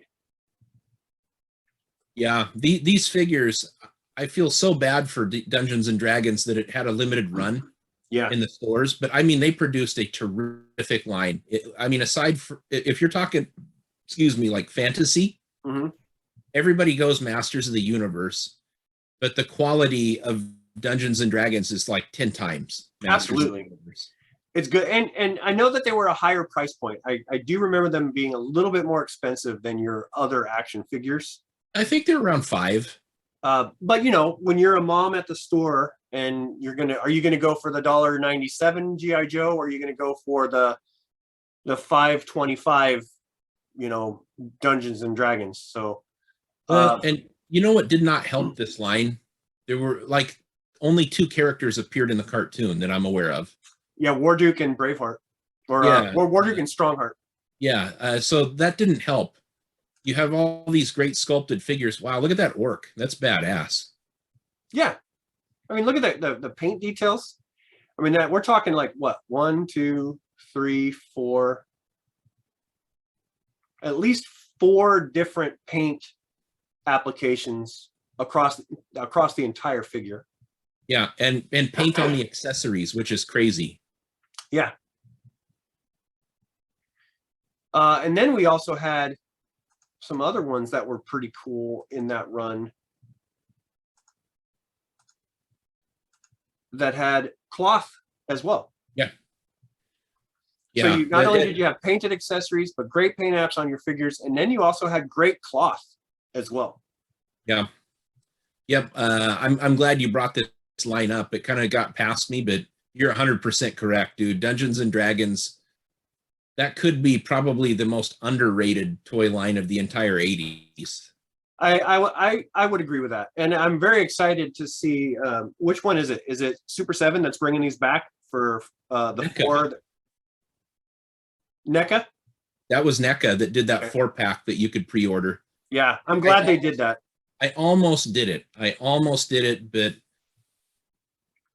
if I did that, then I gotta get a carded Strongheart, I gotta get a carded Warduke, and it was $100 for the 4, which is actually a really good deal. It was, but now you're paying hundreds for other essential ones to get, and then it's the loose figures. So I just could not push myself down that rabbit hole. It is a rabbit hole for sure. I have a few of these figures. I'm excited to have them, but I know what it costs to try to fix the line, to make the line go complete, right? Yeah. So a little conservative on this figure with the paint details, but the sculpting, the cloth, the sparkly cloth. Yeah, that's a good figure. That's a really, really good figure.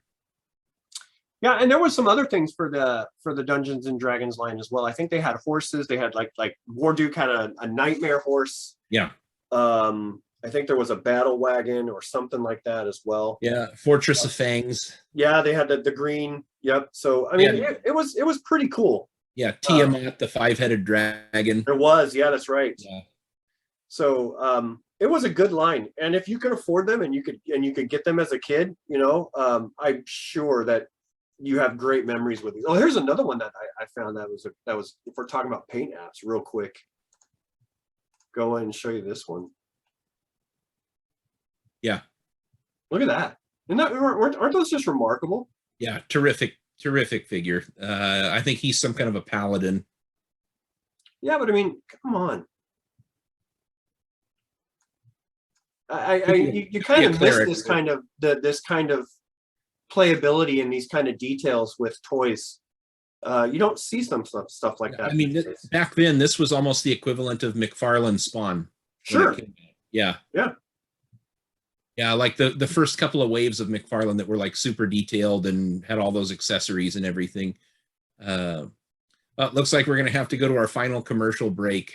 Oh, yeah. All right. So we'll do one more commercial and then we'll go into the last run. From Kenner's Star Wars, The Empire Strikes Back collection, Millennium Falcon that you put together, batteries not included. Nice landing, Han Solo. Uh-oh, come on, Chewbacca. Stormtroopers are coming. Action figures each sold separately. Got him on radar. I'll fire the laser cannon. There's even a hidden storage hatch. Raise for takeoff. Jump to light speed. We're gone. On to the Death Star. Millennium Falcon from Kenner's Star Wars, The Empire Strikes Back collection. Action figures each sold separately. All right, welcome back after that final commercial break. We're into the last stretch of these. We'll make this one quick so we can round it out, and so everybody isn't sitting through an hour and 40-minute video. Like, well, and I think we've gushed about D&D enough. We did gush about D&D, so we're gonna gush over another fantasy line real quick, and it's these guys. Give them marks for creativity. Well, so this is one of those where it's like these are the precursors to He-Man, right? This is pre-He-Man era, like just before He-Man. Did these toys make it on the shelves before He-Man? I think they did. I know the cartoon did, but I want to say that Black Star, the toys didn't make it until after He-Man got big. Yeah. But I mean, this is kind of in line with who did this, LJN? I don't know who did them. I'm trying to remember. I can't remember who makes all of the toys, but I do actually really like the designs a lot. The proportions are a little bit weird. Those shoulder joints kind of bother me. They seem a little bit like not as robust as He-Man, so you got to be careful. But, Galoob. Great barbarian figure. I love the glow-in-the-dark sword, and that sword and double sword concept is there. So, yep. I think all of them had some kind of glow-in-the-dark weapon accessory, which is kind of cool to me. I actually like the glow-in-the-dark gimmick. I think it works if done right.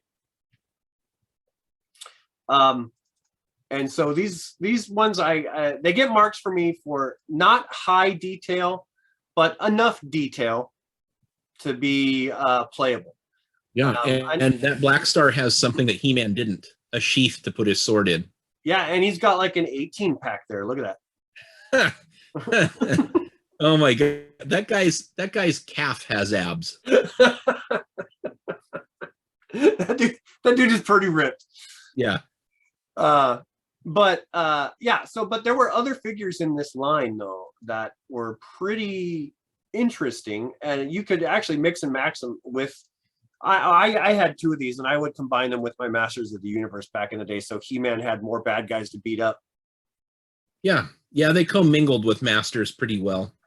Yeah, and a lot of these were fun looking. I mean, you might say they were a little, maybe a little on the less detail side, or maybe more on the, on the younger kiddie side. But I actually thought they were pretty cool. I don't know. I mean, they have some sculpted details that Masters wouldn't have bothered doing. Masters was just like the same $4 with plastic accessories strapped over the top of it. So give them kudos, because these are all unique sculpts. Yeah, I mean, it looks like, like their arms may have been the same. Maybe. Their legs right. Possibly the same. But, they each had different torsos. They each had different heads. Yeah. Definitely different colors. And, these guys also came into when they did the laser light chest thing. Yeah. These guys also had that option. Especially this guy. I remember this guy having an option. But there were some crazy ones too. Like, you remember the bug, like the beetle looking thing? Yeah. Yeah. Yeah. The only thing I didn't like was the little like Ewok-y Trobbit things that came with them. I thought those guys were a waste of plastic, but they were central characters in the show, so it makes sense. And it was.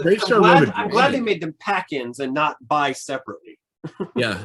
And Bravestar actually rode a dragon around. That was pretty cool. Oh yeah. He rode that green. Oh, I can remember that sound that thing made. That was a very classic Filmation sound that dragon used to make. But in Filmation, talking about Filmation, they got more bang for their buck from Filmation. I mean, how many cells did they reuse or frames over and over again?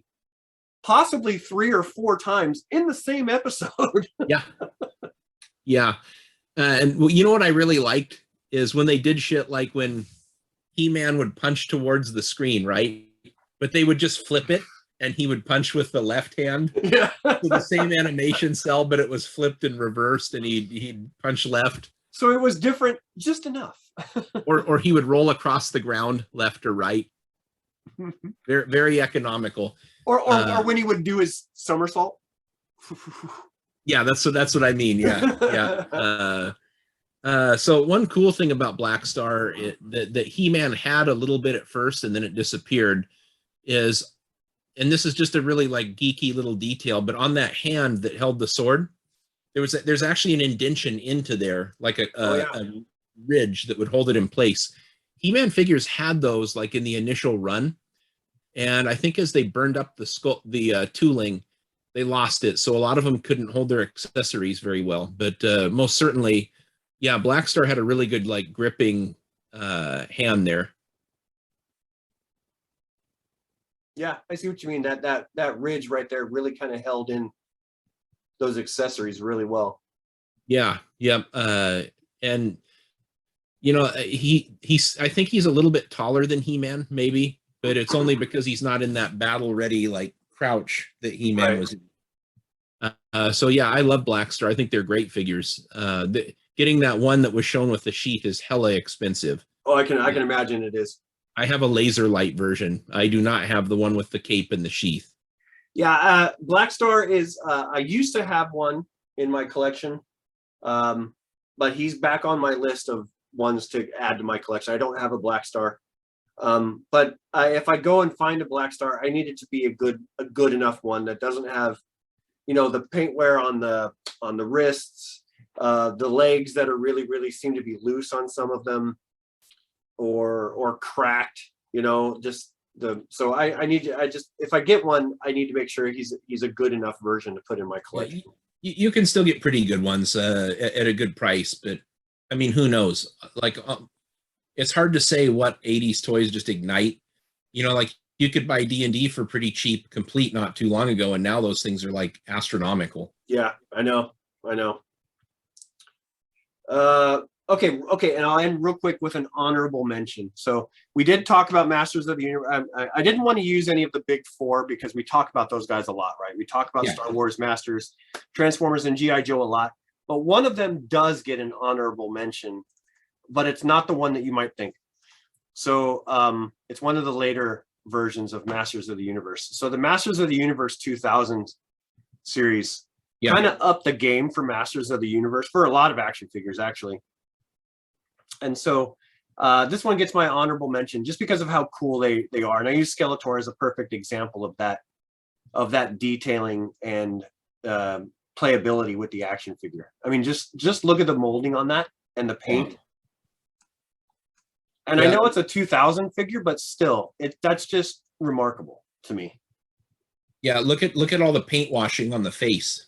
Yeah, that is, yeah. And so the Four Horsemen knocked it out of the park with this line. And now I'm going to say I love vintage the best, and Origins is really close to vintage for me.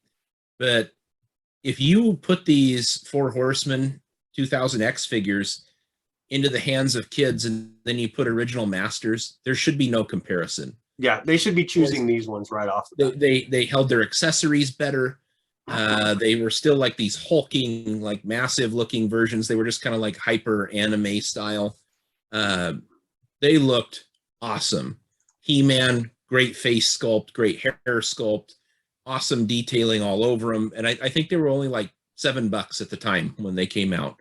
Yeah. So as the line goes, they were superior to the original Masters of the Universe. They just don't have the nostalgia that the old ones do. But I mean, but let's just look at the detail that went into these, though. Oh yeah, just the thought behind what went into these. I mean, right down to the toenails. Look at the texture on that leather tabard thing that's hanging down there. Yeah. It's plastic, but it definitely looks leather. Yeah. And that's a good use of vac metal, as far as I'm concerned. That's awesome. Yeah. So yeah, Skeletor was my showpiece for this honorable mention, because I think he had probably the best out of all of them, just enough to show off. He looks a little Beetlejuicy to me. I actually really liked the Battle Armor He-Man update too. And a little piece of trivia, a couple versions of those figures came out, one of which featured, like the intern doing the voice. It had a voice activated feature on the Battle Armor version. And they actually got John Irwin to voice over the second version that came out. So you could push this button and you would hear the classic He-Man voice saying, "I have the power." Oh, that's cool. Cool as hell. And that's a great, look at that. That's great, man. That's such a great update. The sword is stupid, but the rest of the figure is cool as hell.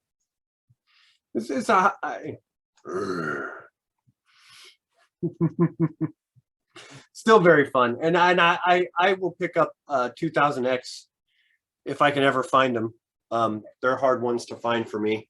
Complete anyway. You can find a whole bunch of them incomplete, but He-Man's face sculpt there looks like Magic Mike. Channing Tatum. With the rip-off pants. He doesn't got to worry about that. He takes his clothes off when he transforms into the most powerful man in the universe. All right. So that was actually a pretty good topic. That one went a little bit longer than I thought it would. So that's pretty good. I always like when that happens. I feel sorry for our viewers if they're still with us. Thanks. If not, I hope we get you on the backswing. But if you're here, do you really not have anything to do? But thanks for staying with us, if there's anybody out there. If you agree with us, please drop a comment. We'll try to answer them if they come in. If you don't agree with us, tell us which ones you think should have made the cut. And, please like and subscribe if you're new, and share with your friends. Hopefully we can get out there more than just mom. My mom. It's late. My mom is sleeping. I should be sleeping too. We're that old. No, just kidding. I know. I'm like, oh my, did the new Better Call Saul come out? I got to stop this podcast stuff right now. All right, everybody. One of my favorite things to do is to drink a lot of beer and watch Intervention. I'm a bad person. You're a bad person, Steve. Yes. Anyways, yes. Thanks for being with us, everybody. We'll see you next time, and we'll see you in the toy aisles. Absolutely. Toyota is turning the truck world upside down. with a new generation Toyota SR5 Extra Cab. It's all new from the outside in, with extra space for extra comfort. 4-speed automatic overdrive for easy driving. The most powerful, most comfortable Toyota truck ever. The 1984 Toyota Extra Cab. The neighborhood will never be the same.